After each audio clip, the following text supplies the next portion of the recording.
무효와 취소.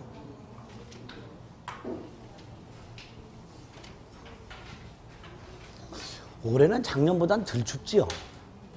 올해는 덜 추운 것 같아요. 영하 10, 한 7도, 8도까지 막 내려가 그랬는데 작년에는. 올해는 뭐 그 정도까지 아닌 것 같아요. 그렇죠? 아주 포근한 겨울을. 공부하기 딱 좋죠. 그렇죠? 미세먼지가 심하니까 밖에 나갈 일도 없고. 그럼 이제 안에서 할 게 뭐가 있어. 그렇죠? 공부밖에 할 게 없어요. 공부하기 아주 최적의 환경이니까 공부만 하시면 돼요. 보통 이제 공부하시는 분들이 이 애로사항 중에 하나가 시간이 없다. 네? 시간이 없다. 그런 얘기를 많이 하세요. 근데 가만히 들여다보면 시간이 진짜 없냐? 있지요. 굉장히 많아요, 시간이. 본인이 하루에 24시간 동안 보내는 시간 한번 이렇게 계산을 해보세요. 먹고 자고 뭐 이러는 거 빼고 나머지 시간들. 응? 그 시간에 다 공부할 수 있는 거예요.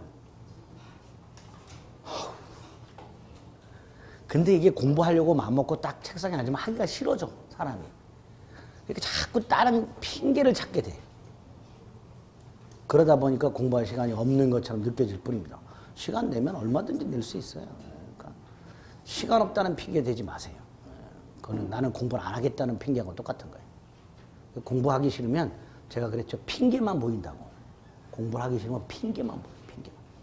반면에 공부를 하려고 마음 먹으면 악착같이 시간을 내게 돼 있어요. 그렇게 좀 짬짬이 시간 내서 자꾸 복습하고 공부하시고 그게 쌓여서 합격증이 여러분에게 오게 되는 겁니다. 공부할 때는 핑계 만들지 마세요. 중요해요, 그게. 제가 옛날에 공부할 때 맨날 핑계만 만들었어요. 맨날. 이 핑계, 저 핑계. 우리나라가 독일하고 축구를 하니까 봐야지. 그쵸? 공부가 중요하냐 말이지. 예? 애국심이 불타갖고 말이지. 예? 내일이 사법시험 2차 보는데 말이지. 축구를 보고 자빠졌어. 그러니 똑 떨어지지. 그러면 안 돼요. 우리나라 경기도 아닌데 베트남하고 요르단 축구 본 분들이 있어. 있어, 분명히. 그 왜 봐? 박항서 감독이 나온다고 보는 거야? 뭐 어쩌지? 하이라이트만 보면 되지, 보고 싶으면. 굳이 그거를 90몇 번을 꾸역꾸역 보는 분들이 계세요. 공부할 땐 그런 거에 현혹되면 안 됩니다. 스카이캐슬? 예? 요즘 난리라면서요, 그거. 그걸 왜 봐, 그걸 왜 봐? 나중에 시험에 합격하면요. 몰아보기 할 수 있어요, 몰아보기 하면 되지. 그렇죠? 야, 그거 요새 안 보면 대화가 안 된다. 여러분은 공부 대화를 하세요, 그 사람들하고. 그럼 어차피 그 사람들하고 대화가 안 될 거 아니요. 공부 안 하는 사람들은 스카이캐슬 대화를 할 거고요. 나는 공인중개사 얘기를 할 거예요. 민법 공부를 얘기를 할 거야. 그럼 대화가 안 돼. 그럼 안 만나게 돼. 아주 좋죠. 공부하면 되지. 그럼 인간관계 다 끊어지면 어떡하냐. 붙고 나면 다 회복돼요, 인간관계는. 예? 붙고 나면 다 회복돼. 인간관계 끊어질 거 걱정하시려면 공부를 안 해야지. 안 끊어집니다, 절대로. 나중에 여러분들이 합격하잖아요. 연락 다 하게 돼 있어. 야, 나 붙었다. 뭐 이렇게 하면서. 그럼 그래? 한번 축하주 싸줘. 만나게 돼 있어. 안 끊어지니까 그런 거 생각하지 마시고 공부하세요. 스카이캐슬은 무슨 개뿔. 스카이캐슬.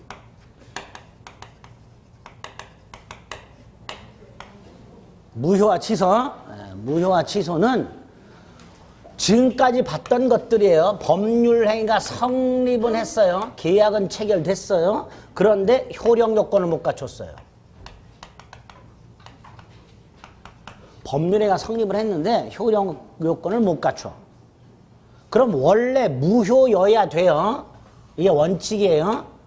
근데 우리 민법은 착오나 사기 강박 같은 것들은 유효하지만 뭐 할 수 있도록? 취소할 수 있도록 해놨었어요. 그거를 한꺼번에 모아서 보는 거예요. 그게 무효와 취소입니다. 자, 그 중에 먼저 무효라고 돼 있어요. 무효. 법률행위가 성립은 했으나 효력 요건을 갖추지 못했고 따라서 그 법률행위가 처음부터 효력이 발생하지 않는 것. 이게 무효예요. 법률행위가 처음부터 효력이 생기지 않는 것. 이게 무효입니다. 자, 무효 사유가 있는데요. 이거는 건 몰라도 되고요. 법률행위는 무효로 하는 사유 굉장히 다양합니다. 몰라도 되고요. 무효의 종류를 좀 구별하실 수 있어야 돼요. 첫째, 절대적 무효와 상대적 무효라는 게 있어요. 절대적 무효와 상대적 무효는 그 무효를 선의 제3자,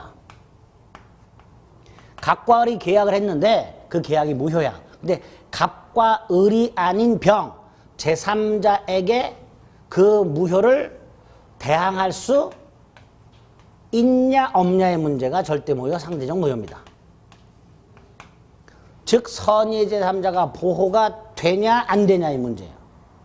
우리 이중매매에서 제2매매가 반사회 질서 행위로 무효일 때 제2매수인과 거래한 전득자는 선이라도 소유권을 취득하지 못했죠. 그게 절대적 무효예요. 자, 이렇게 무효는 절대적 무효를 원칙으로 합니다. 다만 우리 107조 1항 단서 비진이 표시해서 상대방이 진이 아님을 알았거나 알 수 있었을 경우에는 무효라 그랬죠. 그런데 2항에서 그 무효를 가지고 선의의 제3자에게 대항하지 못한다 이렇게 되어 있었고요.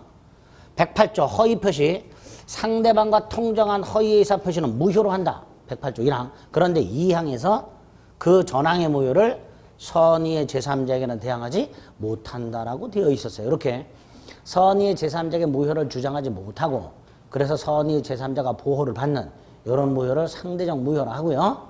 이 상대적 무효 2개 외우셔야 됩니다.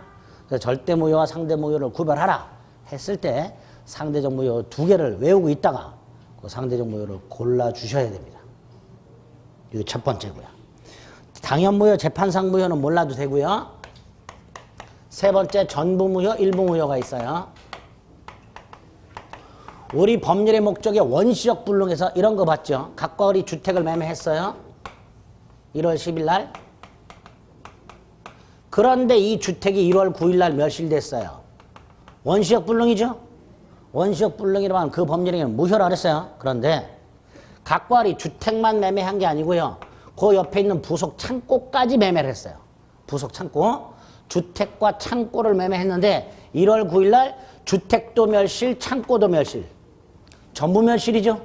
그럼 전부 무효가 될 거예요. 그런데 주택은 멀쩡히 있고 창고만 멸실. 갑과 을 사이 1월 10일 날 주택과 창고를 한꺼번에 매매를 했는데 1월 9일 날 창고만 멸실. 그러면 이렇게 말할 수 있죠. 원시적 일부 불능. 그렇죠? 주택은 멀쩡히 있으니까 원시적 일부 불능이라고 할게 될 거예요. 그러면 이때 일부만 무효가 될 거냐 전체가 무효가 될 거냐의 문제가 생겨요. 그렇죠? 그래서 137조에서 원칙 전부 무효로 해놨어요. 그러니까 갑과 을 사이 1월 10일 날 주택과 창고를 매매했는데 1월 9일 날 창고만 멸실이 됐다 하더라도 계약은 전체가 무효 이렇게 돼요. 그게 원칙. 이 137조는 조문 자체가 잘 나옵니다. 원칙 전부가 무효예요. 다만 이렇게 생각해 볼 수 있지 않느냐. 상상을 해보는 거예요. 상상. 갑과 을이 무효인 창고가 없었다 하더라도 주택만이라도 매매를 했을까? 상상을 해볼 수 있죠. 해봤을 때 두 갈래로 갈 거예요. 안 했을 거야. 이런 경우가 있을 거고 했을 거야. 이런 경우가 있을 수 있을 거예요. 그 했을 거야. 그런 판단이 들 때 갑과 을 사이에 무효인 창고 부분이 없었다 하더라도 주택만이라도 매매했을 것이라는 상상, 추측이 된다면 이걸 가상적 의사라고 해요. 무슨 의사? 가상적 의사 또는 가정적 의사라고 해요. 이런 경우에는 일부만 무효가 되고 나머지는 무효가 되지 않는다. 조문이 그렇게 되어 있어요. 그 조문을 외우시고 이해하셔야 됩니다. 133페이지 맨 밑에 보면 137조가 있습니다. 법률행위의 일부분이 무효일 때 그 전부를 무효로 한다. 요거 뻑 하면 원칙적으로 그 일부만 무효가 된다. 이렇게 나와요. 아니죠. 원칙은 전부 무효입니다. 그리고 단서에 상상을 해봐. 추측을 해봐. 가정을 해봐. 무효 부분이 없었다 하더라도 법률행위는 하였을 것.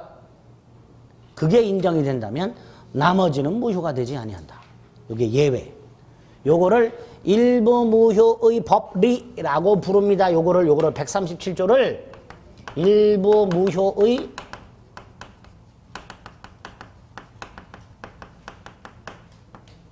법리라고 불러요. 137조를. 나중에 예외가 나와요. 요 예외를 계약법 가서 할 거예요. 일부 무효 법리의 예외. 일부 무효 법리의 예외가 뭘까요? 반대로 되어 있는 거 말하겠죠. 원칙, 일부 무효, 예외, 전부 무효. 요렇게 되어 있는 게 있어요. 그런 걸 일부 무효 법리의 예외, 일부 무효 법리의 특칙 요렇게 부릅니다. 그걸 나중에 계약법 가서 하나 볼 거예요. 어쨌든 일부 무효 법리가 요거라는 거 잊지 마세요. 원칙, 전부 무효, 예외, 일부 무효. 요거를 일부 무효의 법리라고 부른다는 것 그렇게 확인하시면 됩니다.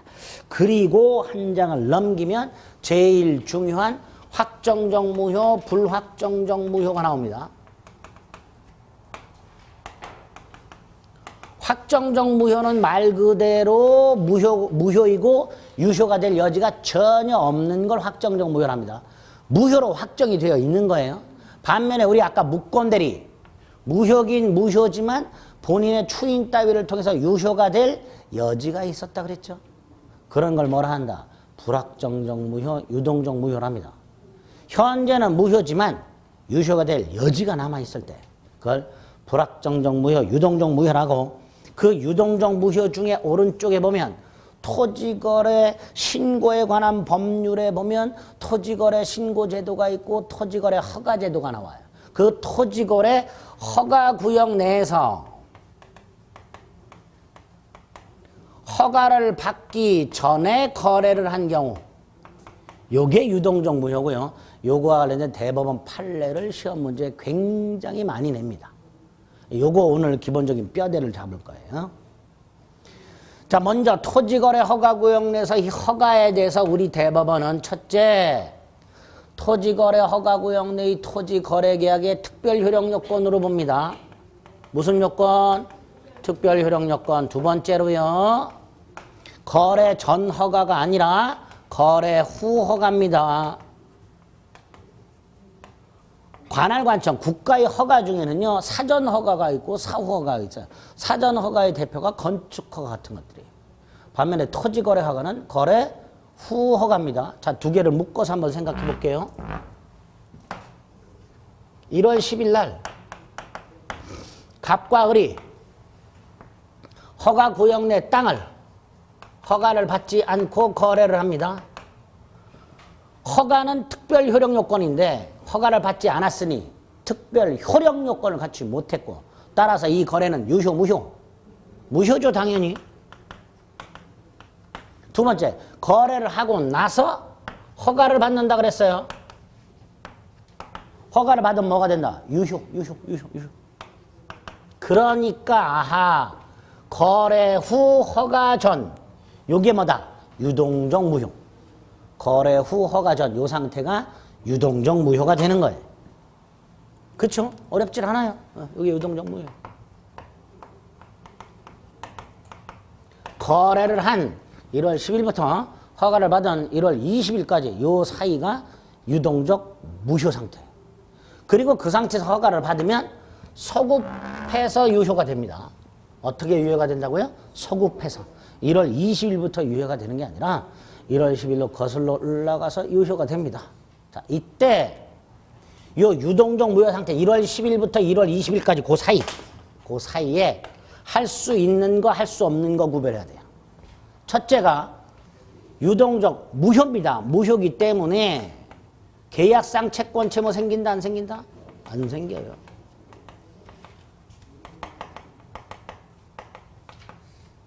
계약상 채권 채무가 생기질 않아요. 무효니까. 유효여야 권리 의무가 생긴다 그랬죠. 무효니까 권리 의무가 생기질 않아요. 대표적으로 예를 들어서 갑 대금 청구할 수 있다 없다? 없어요. 그러니까 을은 대금을 지급할 의무가 없어요. 설령 대금을 먼저 주기로 했다 하더라도 없어요. 을이 허가받기 전에 대금을 먼저 주기로 특약을 했다 하더라도 대금을 지급할 의무가 없습니다. 허가를 받으라는 건 강행 규정이에요. 따라서 허가를 받기 전에는 무효입니다. 따라서 그 전에 대금을 주기로 했다 하더라도 그 특약도 무효예요. 그러니까 대금을 먼저 주기로 했다 하더라도 대금을 줄 의무가 없습니다. 그러니까 대금을 지급할 의무가 없으니 대금을 지급하지 않았다 하더라도 채무 불이행이 있을 수 없지요. 채무가 아직 없으니까 채무 불이행도 있을 수가 없는 거예요. 그러니까 채무 불이행을 이유로 하는 계약 해제 못하고요. 채무 불이행을 이유로 손해배상 청구할 수 있다 없다? 없다. 이렇게 되죠. 머릿속에 꼭 넣으셔야 돼요.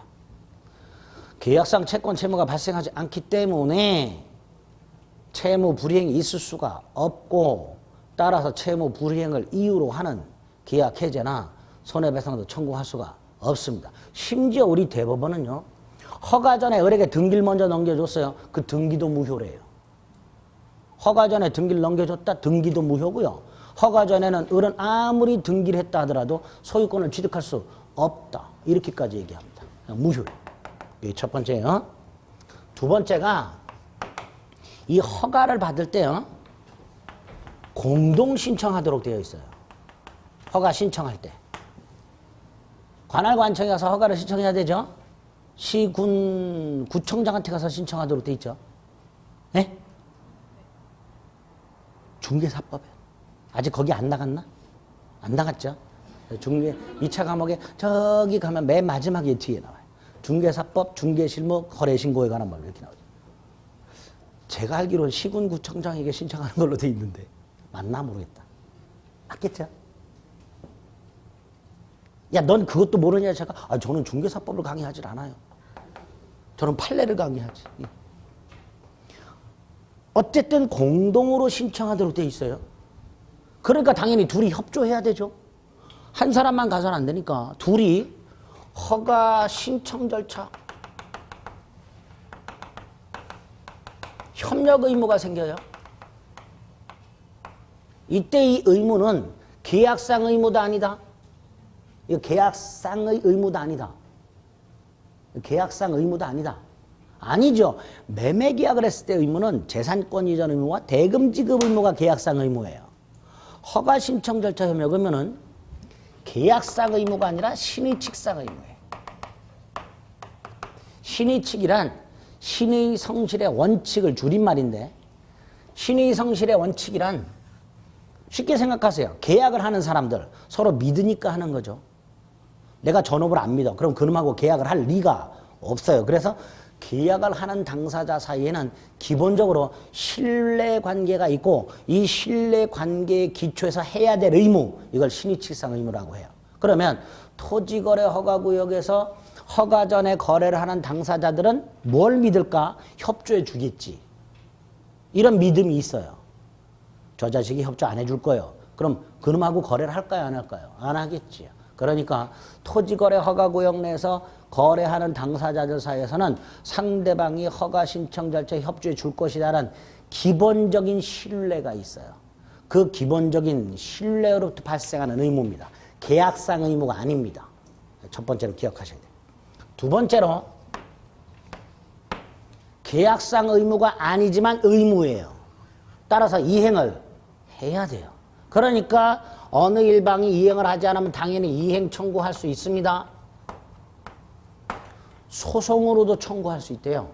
허가 신청 절차 협력 의무를 이행하라 라고 소송도 제기할 수 있다. 소송도. 그 다음에 이걸 이행하지 않았다?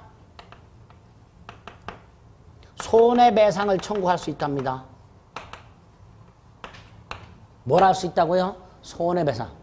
이건 채무 불이행을 이유로 하는 손해배상은 아니에요. 그냥 신의칙상 허가 신청 절차 협력 의무를 불이행했음을 이유로 손해배상을 청구할 수 있다는 게 판례예요. 조심하실 것은 이걸 이행하지 않았어요.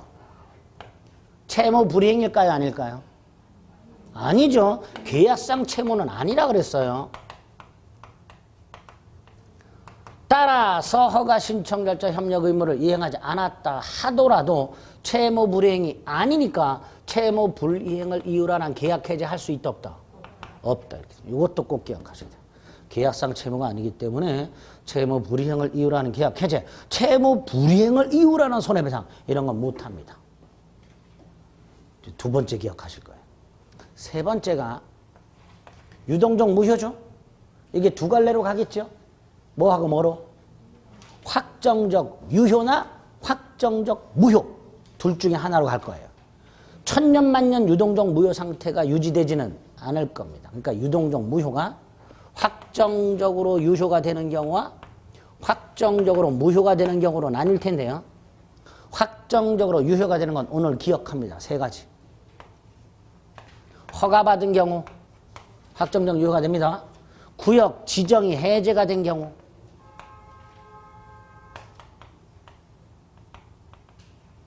구역 지정이 해제가 된 경우, 구역 지정 기간이 만료.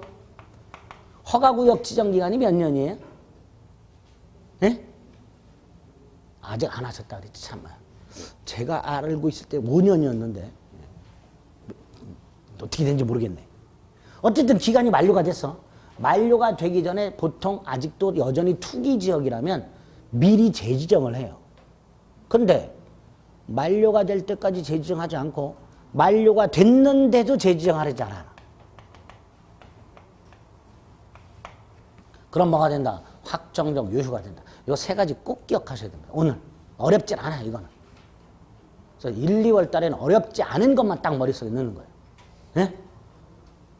외우세요. 30개도 아니고 300개도 아닙니다. 꼴랑 3개입니다. 확정적 유효가 되는 거. 네 번째, 확정적 무효가 되는 경우. 이거 굉장히 많아요. 굉장히 많은데 오늘 두 가지만. 하나가 불허가. 허가를 신청했는데 불허가.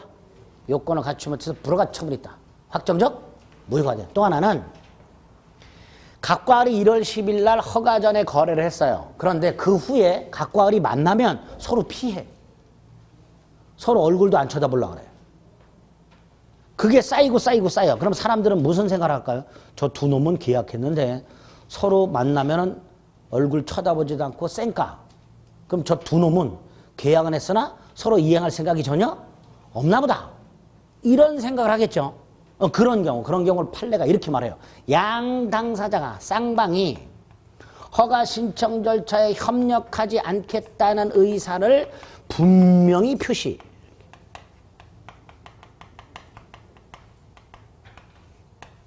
그러면 확정적 무효가 된다라고 얘기를 합니다. 우리 대법원이. 쉽게 생각하세요. 계약을 한 각과 을이 만났는데도 서로 쌩까고 그 시간이 일정 기간 지나버렸다. 그럼 사람들은 둘은 더 이상 계약을 이행할 생각이 전혀 없다라고 판단할 것이다. 그러면은 계약은 뭐가 된다? 확정적 무효가 된다. 물론 양당사자가 협력 의사가 전혀 없다는 게 분명하다라고 판단은 최종적으로 대법원이 해줍니다. 대법원이 해주지만 어쨌든 대법원이 그렇게 판단이 들면 그 계약은 뭐가 된다? 확정적 무효가 된다. 더 있는데 오늘 두 가지.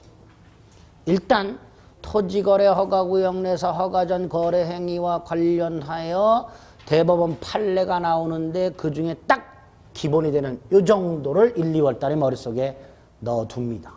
꼭 넣으셔야 돼요. 그래서 135페이지에 보면 양가로 3번 토지거래 신고 등에 관한 법률상의 거래 허가를 받지 않은 토지거래 계약의 법률관계 동그라미 1번의 기억 특별 효력 요건이다. 그래서 허가를 받지 않고 토지거래 계약을 했을 때는 무효다. 그러나 허가를 받게 되면 처음부터 유효가 되므로 계약 후 허가 전이 뭐가 된다? 유동적 무효 상태가 된다. 쭉 내려서 동그라미 2번 기억 허가를 받기 전에는 어떤 효력도 발생하지 않는다. 1번 유동적 무효다. 2번 허가 받으면 처음부터 유효가 된다. 다음 페이지. 니은 1. 계약상 이행 청구할 수 없다. 2. 따라서 두 번째 줄 매수인은 대금 지급 의무가 없고 설령 대금을 지급하지 않았다 하더라도 계약을 해지할 수 없으며 채무 불이행이 아니므로 채무 불이행을 이유로 하는 손해배상도 청구할 수가 없다.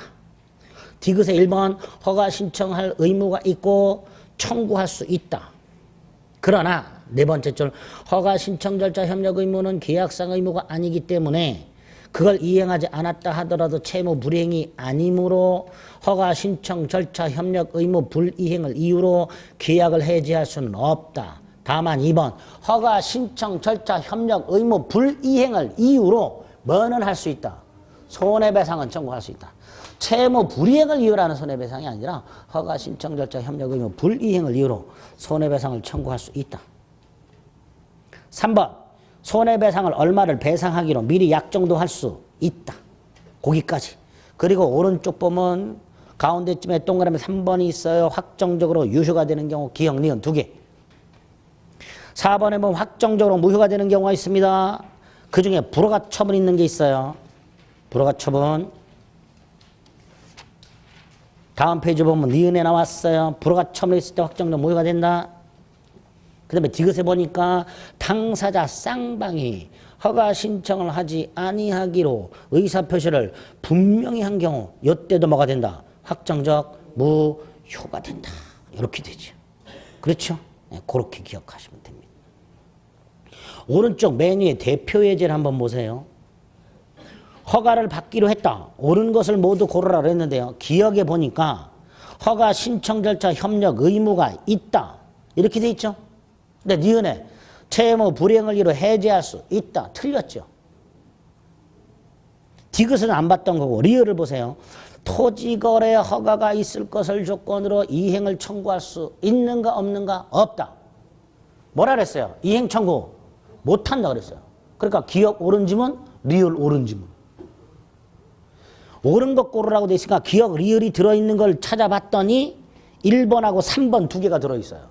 그런데 1번을 봤더니 니은이 들어있네? 그럼 답은 몇 번? 3번. 이렇게 고르면 돼요. 판례 어려운 걸 빼고 기본이 되는 것만으로도 문제가 풀려요. 그렇죠? 기본이 되는 거는 꼭 좀 기억을 해 두실 필요가 있단 말이죠. 1, 2월 때. 자, 여기까지가 무효의 종류. 자, 네 번째. 무효가 되었을 때 효과. 각과 을이 계약을 했는데 계약이 무효야. 그런데 매수인은 아직 대금을 지우기 전이야. 그럼 돈 줄 필요가 있다 없다? 없지요. 이행하기 전이라면 이행할 필요가 없다. 이렇게 될 거예요. 그런데 계약이 무효인데도 매도인이 물건을 넘겨줬거나 매수인이 대금을 지급한 상태야. 이미 이행을 했어. 그럼 어떻게 돼요? 돌려주고 돌려받아라. 그걸 뭐라 그랬죠? 부당이득 반환이라 했어요. 이때요 부당이득 반환과 관련해서 두 가지 세트가 있습니다. 첫째가 요 부당이득 반환이 부정되는 경우가 있었어요. 즉 부당이득 반환 청구할 수 없는 경우가 있었어요. 어떤 경우? 불법, 원인, 급여.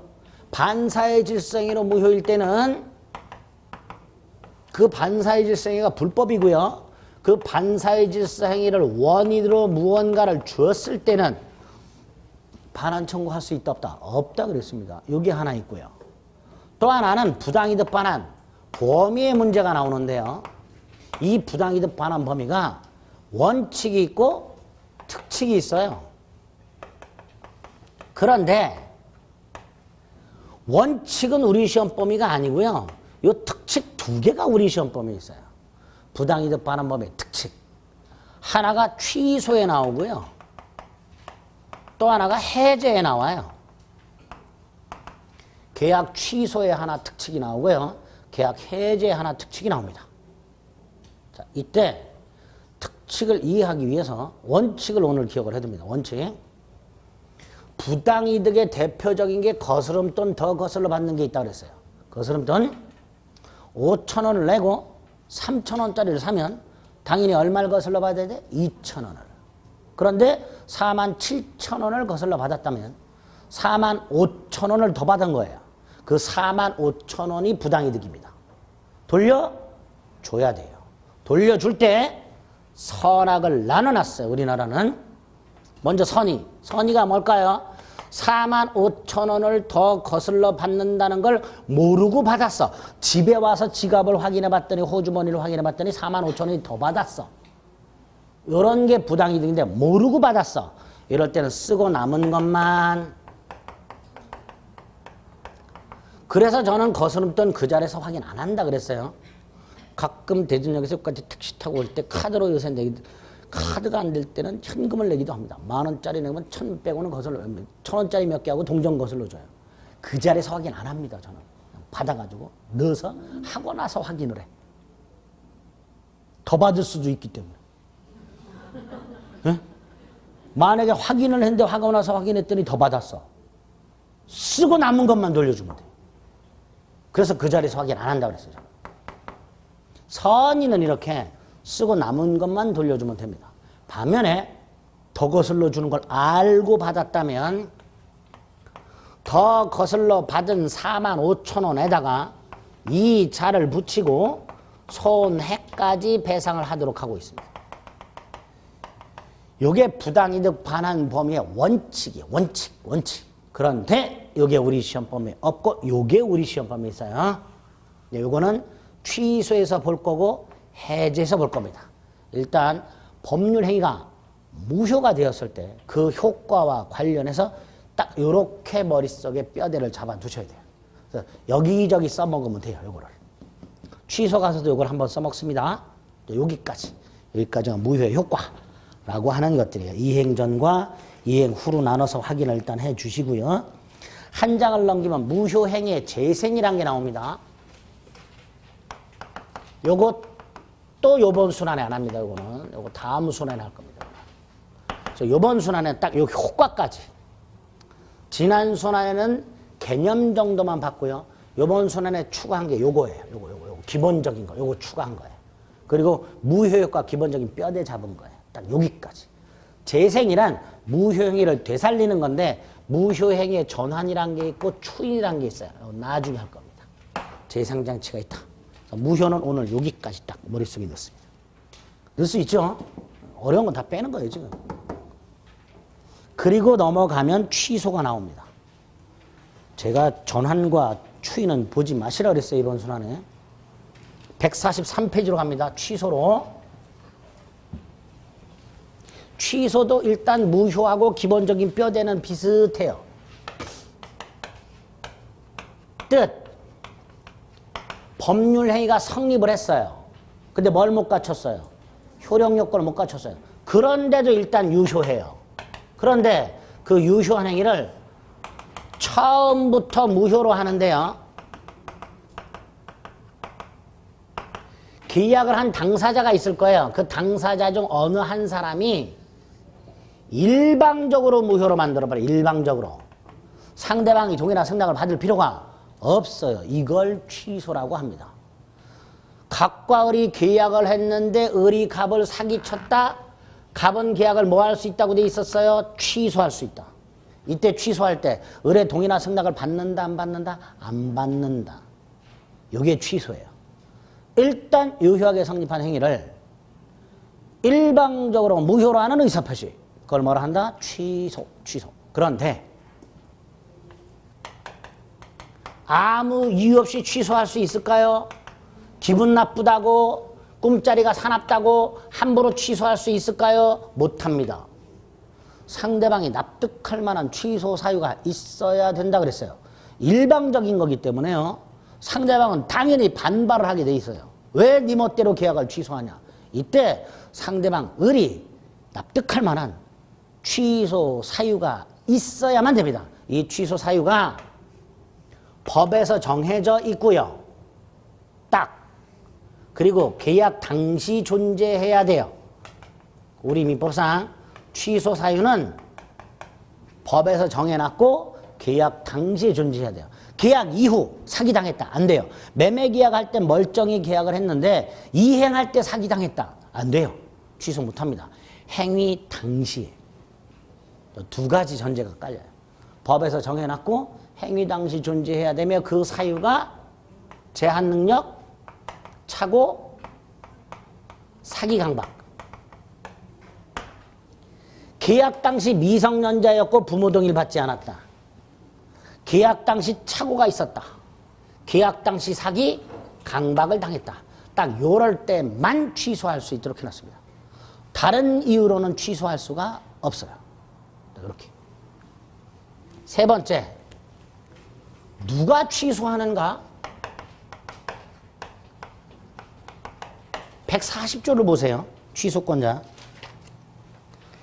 144페이지에 보면 맨 위에 140조 취소권자가 있어요. 뭐라고 되어 있어요? 취소할 수 있는 행위는 제한 능력자, 착오로 인하거나 사기 강박에 의해 의사표시한 자, 그 대리인, 그 승기인이 취소할 수 있다. 아, 취소는 아무나 못하는구나.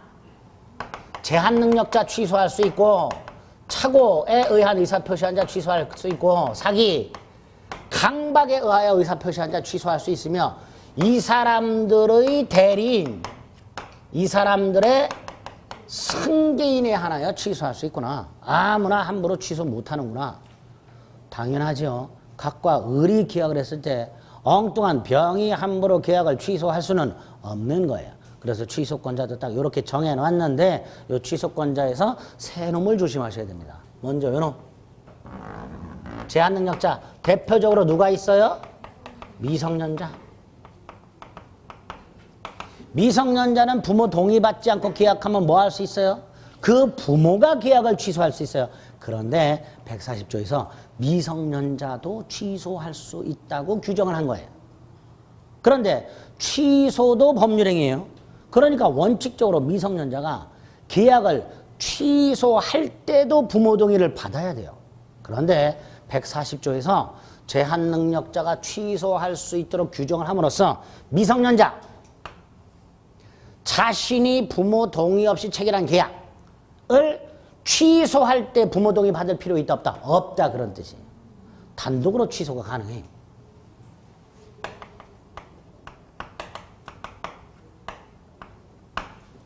그러니까 당연히 미성년자가 부모 동의 받지 않고 계약을 했다. 그 다음에 그 계약을 부모 동의를 받지 않고 취소할 수 있으니 그 취소 자체를 재취소할 수는 없다. 이렇게 되겠죠. 예? 그런 표정으로 절 보지 마시고. 동의받지 않고 할 수 있으니 동의를 받지 않고 취소했다는 것을 이유로 그 취소 자체를 다시 취소할 수는 없다. 취소의 재취소 이게 나와요. 요 취소의 재취소가 좀 어려워요. 나중에 할 거예요. 취소의 재취소는. 근데 오늘은 요거는 하나 기억하자. 미성년자와 같은 제한능력자는 그 계약을 취소할 때 법정 대리인의 동의를 받을 필요가 없다. 따라서 그 취소 자체를 제한능력을 이유로 동의를 받지 않고 취소했다는 것을 이유로 재취소할 수는 없다. 꼭 기억하셔야 돼요. 두 번째로 대리인이 있는데요. 대리인은 둘이 있죠. 법정 대리인하고 임의 대리인하고. 이때 법정 대리, 예컨대 미성년자의 부모는요. 고유한 취소권이 있어요. 미성년자가 가지고 있는 취소권을 대리 행사하는 게 아니라 부모 자신의 취소권이 있어요. 반면에 임의 대리는요. 임의 대리인의 행위에 취소 사유가 있으면 그 취소권은 본인에게 귀속이 돼요. 따라서 임의 대리는 취소권이 없어요. 그래서 임의 대리인이 취소를 하려면 본인이 따로 수권을 해야 돼요.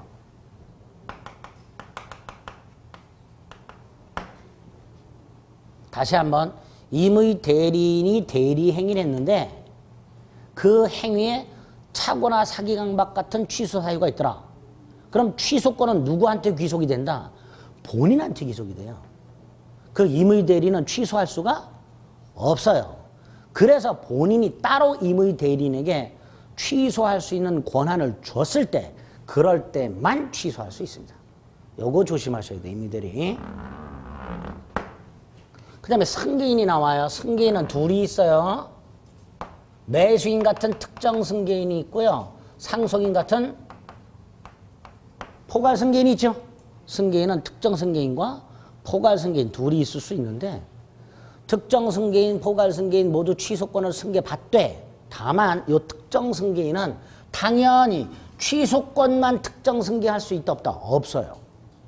취소권을 가지고 있는 자의 지위를 승계하면 취소권도 승계를 하는 거지 취소권만 콕 찍어서 특정 승계할 수는 없습니다. 이렇게 세 가지를 취소권자에서 기억을 하셔야 돼요. 네 번째, 누구한테, 이거는 누가 취소하느냐고요. 이건 누구에게 하느냐예요.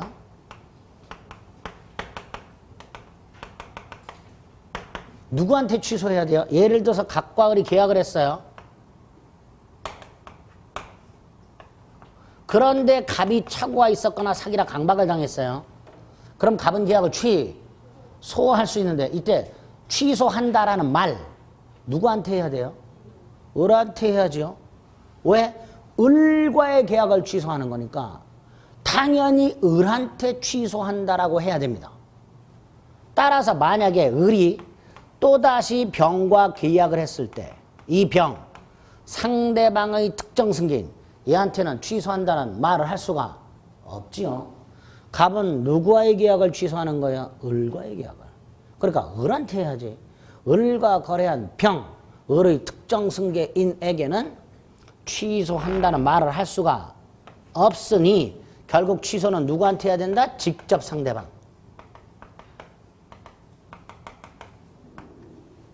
직접 상대방에 해야 됩니다. 직접 상대방의 특정 승계인 병에게는 할 수 있다 없다? 없어요. 문제는 직접 상대방에게 취소를 하러 갔더니 직접 상대방이 죽었어. 그럼 이 사람한테 못하죠? 그럼 누구한테 해야 돼? 죽은 사람한테 취소한다는 말을 할 수는 없으니 누구한테 해야 돼요? 상속인한테 해야 되겠죠. 그래서 취소는 누구에게 해야 되는가? 직접 상대방 또는 직접 상대방의 호갈 승계인한테. 직접 상대방의 특정 승계인에게는 취소를 못합니다. 이 두 놈 엮어가지고 머릿속에 꼭 기억하고 계셨다가 나중에 사례 형태가 나와요. 이러이러한 경우 누가 누구에게 취소할 수 있는가? 취소권자와 취소의 상대방을 골라라. 이런 식의 문제가 나와요. 그럴 때 취소권자와 취소의 상대방이 누군지를 골라내실 수 있어야 돼요. 요거 가지고서. 취소권자와 취소의 상대방이 있고요. 행사 방법, 일부 취소 사유 나중에 합니다. 한 장을 넘겨요. 취소의 효과.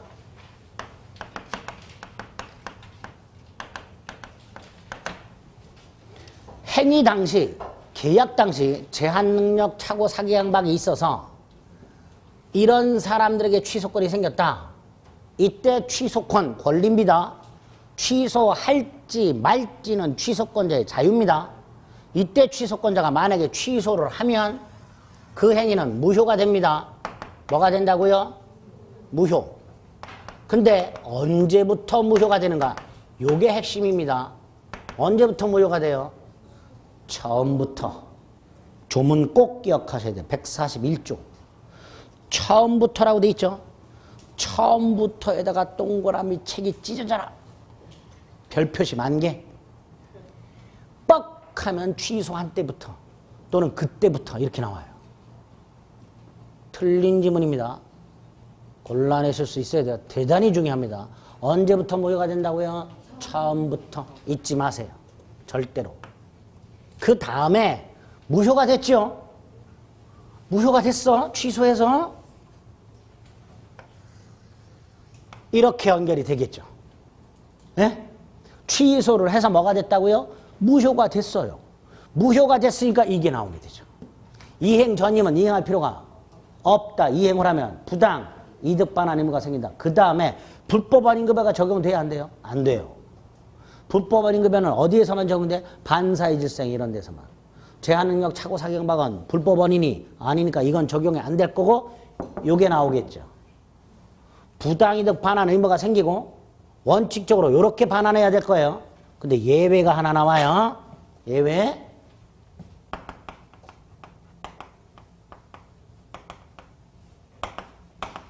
제한 능력을 이유로 취소했을 때 제한 능력자는 선악을 묻지 않고 현존 이익만 반환하면 된다. 특칙이죠.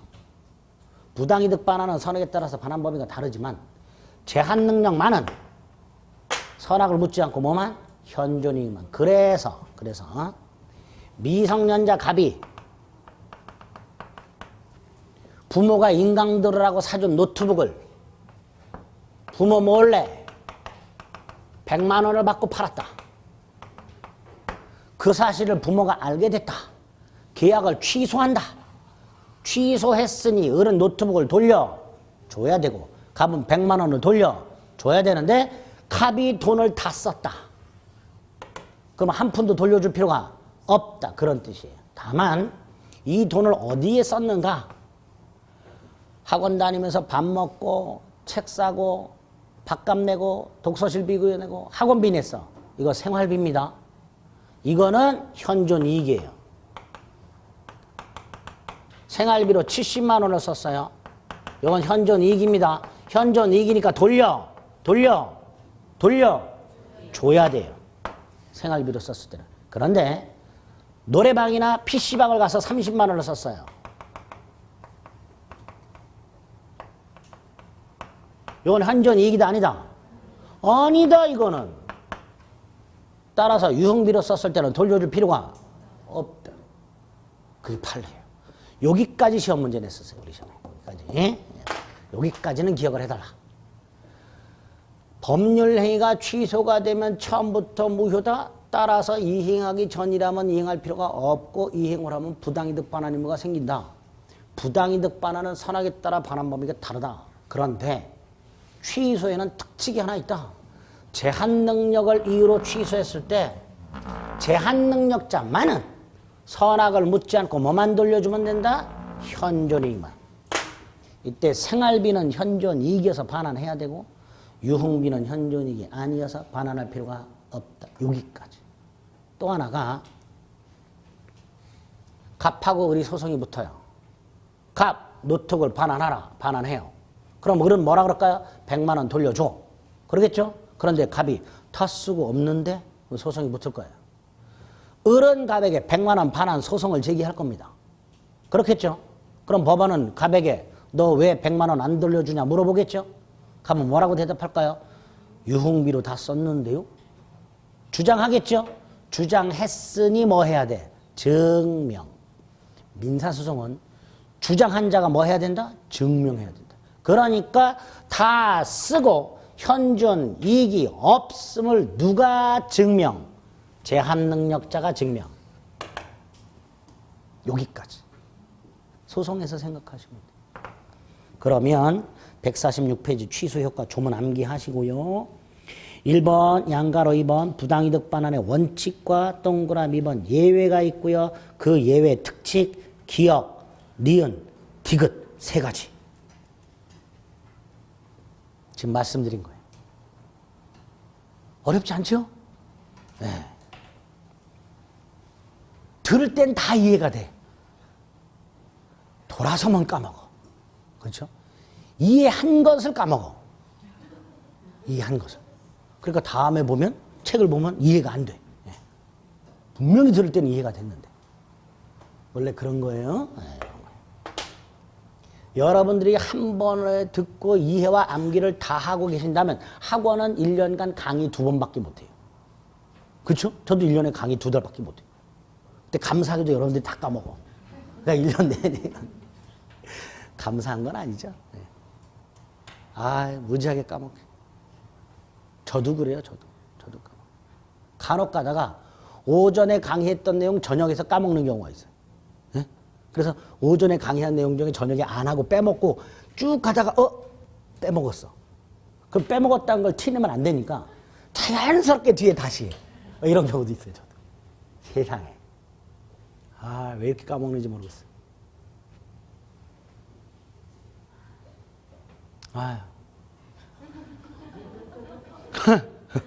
저희 집에 주차장이 지하 4층까지 있어요. 근데 맨날 까먹어. 어디다 세워놨는지. 아침마다 지하 4층부터 지하 1층까지 몇 번을 오라는데를 이렇게 해요. 환장합니다. 와. 그거를 요즘 집들은 이렇게 뭐 어디 세워놨는지 주차장이 이렇게 그것까지 다 된다면서요. 저희 집은 뭐 그렇지까지는. 그러니까 지하 4층부터 계속 왔다 갔다. 얼마 전에 그 작은 놈 학교 데려다 준다고 아침에 둘이 내려갔는데 못 찾아가지고요. 다음부터는 자기 그냥 집에 학교 간대. 아빠를 도저히 못 믿겠대. 세상에. 오, 땀을 얼마나 삘삘거리고 찾아다녔는지. 참, 어떻게 그렇게 까맣게 생각이 안 날 수가 있을까? 반복을 해야 되죠. 그러니까 어디다 세워놨는지 계속 되뇌어야 돼. 몇 층 어디, 몇 층 어디 이렇게. 요즘은 이렇게 뻑뻑하면 보이잖아요, 그렇죠? 기둥이 많아갖고 되지도 않아요. 기둥이 많아갖고 제 주장에 기둥이 많아서 하려면 기둥 패갖고 이렇게 해봐요. 아, 그래 CCTV에 찍혔을 텐데 얼마나 웃겼을까. 저 자식은 맨날 뭐 저렇게 내려갖고 뭘 기둥을 왔다 갔다 하면서 뭘 저렇게 누르나. 그렇지. 까먹지 않을 때까지 계속 반복을 해주세요. 네. 어쨌든 그 예외 특칙 3가지 꼭 머릿속에 넣으시기 바랍니다. 자, 취소해서 마지막으로 보셔야 될 게요. 오늘 우리 제한능력자의 행위나 착오에 의한 행위나 사기 강박에 의한 행위를 이렇게 말할 수 있을까요? 취소할 수 있는 행위. 이렇게 말할 수 있을까요? 예?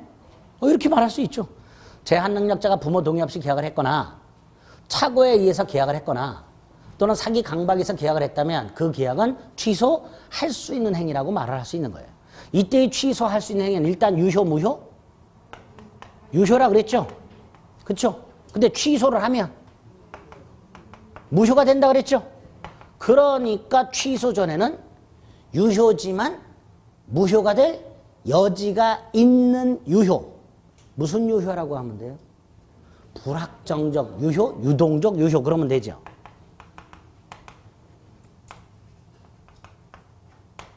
그렇죠? 그래서 취소할 수 있는 행위는 불확정적 유효, 유동적 유효 이렇게 됩니다. 자, 이 상태에서 취소를 하면 뭐가 된다 그랬어요? 무효로 확정이 돼요. 취소하면 뭐가 된다고요? 무효로 확정, 무효로 확정. 그런데 만약에 취소를 못하게 하면, 즉 취소권을 소멸시키면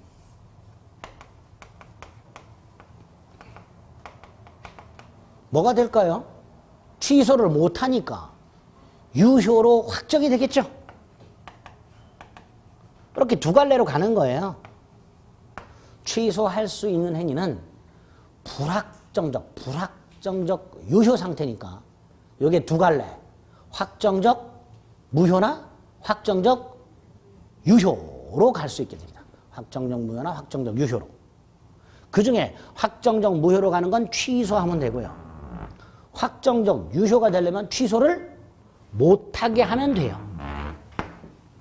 요때요 취소권을 소멸시키는 장치가 3가지가 있어요. 자, 하나가 취소할 수 있는 행위의 추인이라고요. 취소권을 포기하는 거예요. 뭐 한다고요? 취소권. 예를 들어서요, 제가 1억짜리 땅이 있는데 사기를 당해서 팔았어요. 그럼 취소할 수 있죠, 저는. 근데 2억을 받았어. 1억짜리 땅을 사기당해서 팔았는데 2억을 받았어. 그럼 저는 취소하고 싶을까? 아니지. 사기를 당했어도 땡큐란 말이지.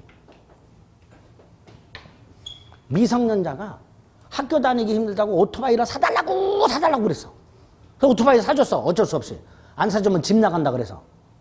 근데 얼마 있다가 팔아먹었네, 이 자식이. 부모 입장에서는 땡큐죠. 아닌가? 땡큐죠. 차라리 오토바이 팔아서 용비로 쓰든 안 타고 다니는 게 부모 입장에서는 나아. 그러니까 속으로 아유 잘 팔아먹었네. 취소할 생각이 없는 경우가 분명히 있을 수 있습니다. 그럴 때는 취소권을 포기하면 돼요. 그거를 취소할 수 있는 행위의 추인이라고 합니다. 그런데 취소권을 포기하는 거니까 이걸 포기할 수 있는 사람은 누구만? 취소권자만 포기할 수 있는 거예요. 그렇죠? 취소할 수 있는 행위의 추인은 취소권 포기니까 결국 그걸 추인할 수 있는 사람은 누구만? 취소권자만. 그래서 147페이지에 보면 143조 1항에 보면 이렇게 돼 있어요. 취소할 수 있는 행위는 제 140조에 규정한 자가 추인할 수 있다. 이때 140조에 규정한 자가 누군지를 생각만 하지 마시고요. 140조를 확인해. 확인하면 되지. 144페이지 가서. 이거 확인 안 하시는 분들이 굉장히 많아요. 확인해야죠. 얘네들이 추인할 수 있는 얘네들이. 근데 여기 잠깐 보세요. 요 놈들 중에 미성년자 있죠? 미성년자 취소권 있죠? 그럼 뭐도 있어요? 추인권도 있어요. 그럼 이런 문제가 생겨요. 미성년자가 부모 동의 없이 계약을 했다? 그 계약을 하고 그 자리에서 취소권을 포기해버려. 그럼 부모는 취소할 수가 없다는 문제가 생겨버려요. 그러니까 제한을 가할 필요가 있습니다. 이렇게 미성년자는 미성년인 상태에서 추인할 수 있다 없다? 없다. 그래서 144조 1항에 보면 144조 1항 뭐라고 돼 있어요? 취소 원인이 소멸한 후에 하라.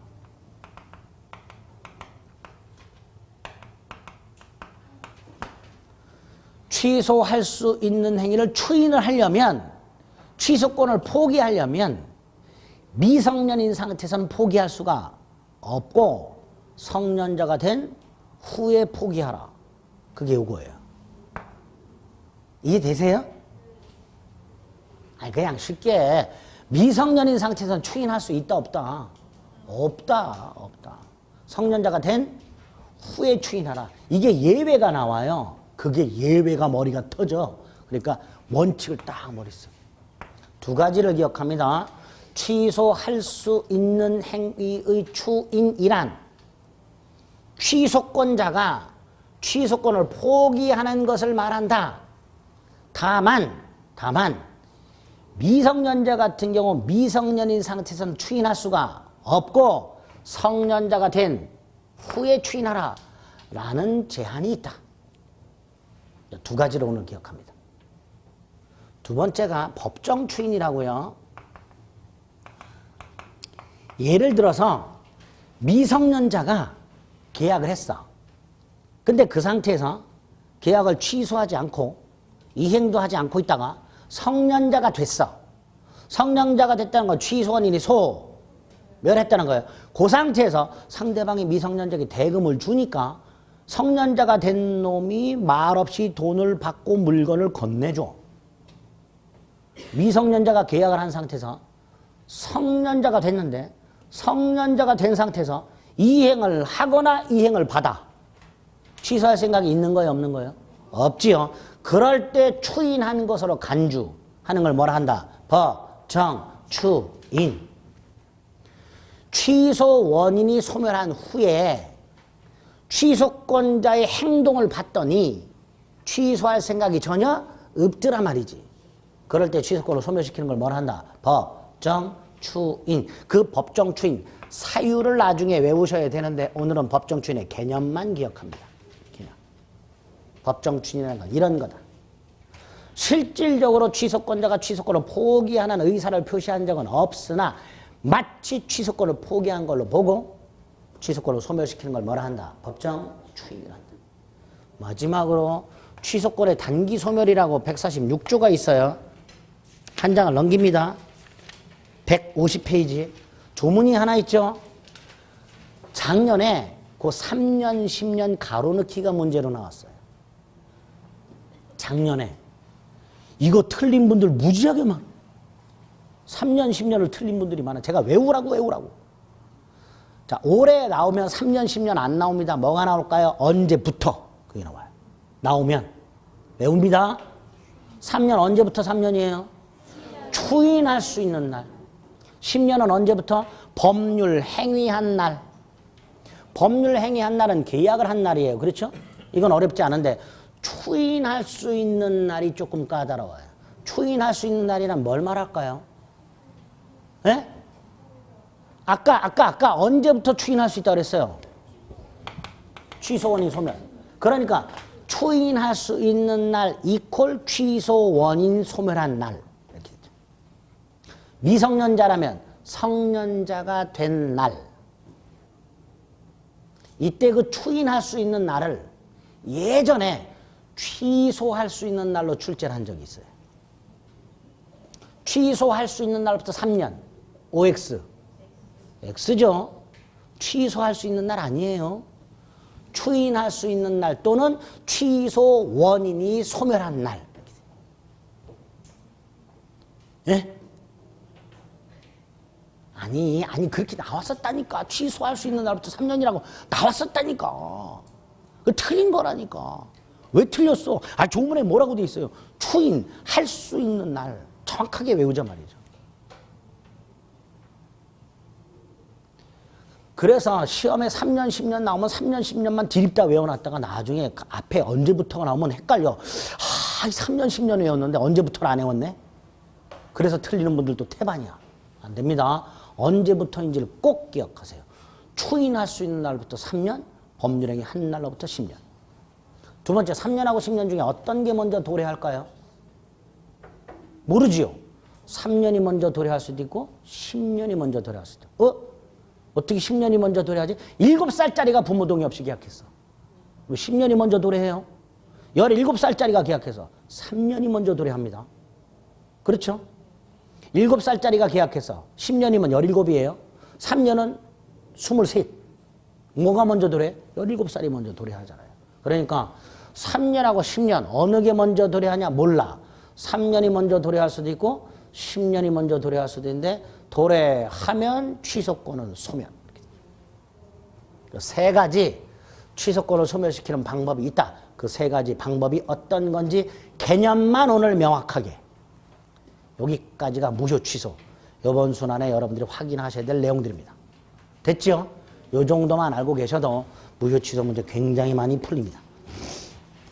됐고요. 오른쪽 보세요. 151페이지. 대표 예제가 있어요. 동그라미 1번 보세요. 뭐라고 돼 있어?